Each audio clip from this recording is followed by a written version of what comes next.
அப்புறம் தியேட்டர்னா என்ன? அது நாடகம். ஓ! நாடகத்தை ஏன் தியேட்டர்ன்னு சொல்லணும்? இப்படி சில கேள்விகள்லாம் வருதுல்ல. அப்போ அது மேல ஒரு ஈடுபாடு வர ஆரம்பிக்குது. அது என்னன்னு. அது அது புடிச்சிருக்கு. இப்போ ஒரு ஒரு டான்ஸ் கத்துக்கணும். டான்ஸ் கத்துக்கிட்டு, கொஞ்சமா கத்துக்கிட்டு, அத பிராக்டிஸ் பண்ணி டான்ஸ்ல பெரிய ஆளா வரணும் அப்படின்னு நெனச்சுக்கிட்டு இருக்க ஒருத்தன், கடைசியில ஏதோ ஒண்ணு புடிச்சிருக்கு. அப்ப அது என்னன்னா, அதுக்கும் இதுக்கும் டான்ஸுக்கும் ஒரு காமன் பிளாட்ஃபார்ம்ல சொல்லப்படுற டான்ஸ் ஆர் மியூசிக், ஆர்ட் ஓட கனெக்டடா அது இருக்கு. எங்கேயோ ஒரு இடத்துல இருக்கு. பட் அத விட இன்ட்ரஸ்டிங்கா இருக்கு அது. இத விட அது இன்ட்ரஸ்டிங்கா தோணுது. ஸோ அப்ப அது என்னன்னு புரிஞ்சுக்கும்போது இது தியேட்டர்ன்னு சொல்றாங்க. ஓகே, அது என்ன விட்டு போகல. நானும் அத விட்டு போக முடியல. ஸோ அப்படி அப்படி உள்ள வந்தது தானே தவிர, நான் இதுதான் பண்ணுவேன்.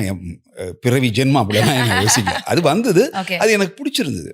அப்புறம் அதுக்குள்ள டீப்பா போக ஆரம்பிச்சோன்னா, அப்ப இதுதான் தியேட்டர், இதுதான் ஆர்ட், இது வந்து நாடகம், இது கன்டெம்பரரி, இதுக்காக இவ்வளோ ஸ்பேஸ் இருக்கு. இது வந்து ப்ரொசினியத்துலேருந்து எங்கே வேணா மாறும். அப்படின்னு கொஞ்சம் கொஞ்சமா நம்ம லைஃப்ல கத்துக்க ஆரம்பிக்கிறோம். அப்படி பிடிச்சது தான் ஆக்டிங். அப்போ நான் வந்து நிறைய நேரங்கள்ல வந்து டைரக்டரா மாறணும்னு ஆசைப்படுறேன். டைரக்ட் பண்ணியிருக்கேன் தியேட்டர்ல. இப்போ ஃபிலிம்ல டைரக்ட் பண்ணணும்னு வரும்போது, இப்போ வரைக்கும் எனக்கு அந்த அந்த அந்த மொமெண்ட் வரவே மாட்டேங்குது.